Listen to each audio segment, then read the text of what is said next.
What's up guys, Avxry here bringing you a Black Ops 3 zombie series. Now this one is pretty cool. It took me a while to get this concept going, also to figure out how to make this work, but I finally got it. So it's Wunderwaffe versus Wunderwaffe. Now what we have for the season 1 or episode 1 is Raygun versus the Wunderwaffe DG2. Now which is pretty cool about this is I chose 5 main characteristics for each Wunderwaffe. Some of them are the same and some of them aren't. So this does add a little bit of a twist to it. Now how do you choose which one is better? I made a ranking or a number system where you can grade it from a -3 to a +3. Now you could grade it for each 5 characteristics, and whichever one gets the more positive total will be the better Wunderwaffe. So let's get into it.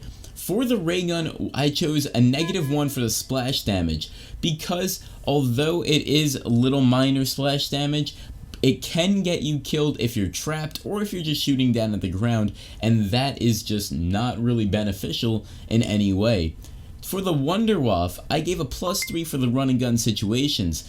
And it is pretty good because when you're running around a corner, you see a zombie, just shoot that and it kills every zombie in front of you and behind that zombie, which also could give you a chance to run back around and create a train. Now I didn't do this for the Raygun because again, if you get caught right around the corner at close quarters, you're going to shoot the Raygun and damage yourself and most likely go down from a zombie hitting you in the front or behind.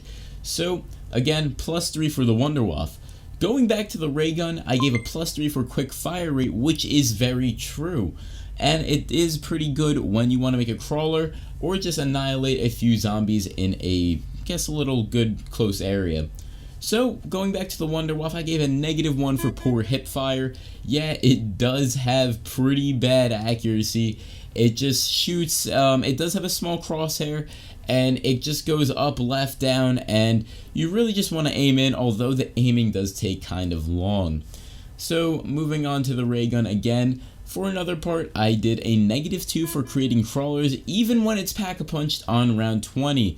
Now that can be a huge flaw when you're running trains because you can get blocked off from your path from a crawler, and it's just annoying having them because sometimes you don't even see them.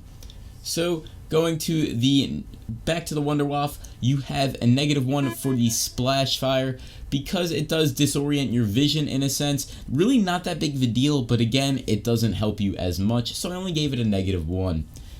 And for the Raygun, poor hip fire, -1 for that one, also because I really didn't like how when I'm running and gunning and trying to at least get a good, train going, I shoot one bullet, it goes up, it goes left, it goes right down, it makes a crawler instantly, or it just doesn't even hit the zombie I'm intending to hit, where it just completely screws me over, so I'm not a really big fan of that.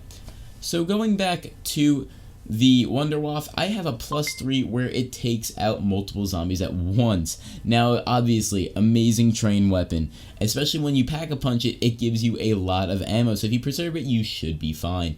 Now I really do like that about the Wunderwaffe, and the Raygun on high rounds really isn't that effective. But overall, the Wunderwaffe does have a pretty good large variety of just killing and just other things. So going back to the Raygun, quicker movement +1. I love quick movement, especially on a weapon. Everyone likes to get around the map quick with a powerful gun. So that's a +1 right there. Now, last but not least, for the Wunderwaffe, -1 because it's slower movement. It does give you, it's a pretty heavy gun as you can see, and that does drop you down to a slow movement. But anyway, that wraps it up for the, ranking system for these two weapons. So what I want to say is the Raygun ended up with a total of 0. It evened out as a neutral weapon, so basically it's like a regular weapon that you could find around the map and pack-a-punch, because on high rounds it starts becoming a little more ineffective, where it comes to the point where it just does damage and eventually kills them.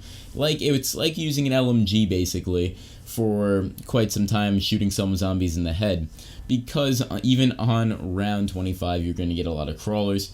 With this weapon, it takes about 14 bullets to kill a full train. With the pack-a-punch Raygun, it's just not the best. But for the Wunderwaffe, we did get a total of 3, which is pretty good because there's more positives of the main characteristics of this weapon. Obviously, it was a pretty decent fight between these two wonder weapons.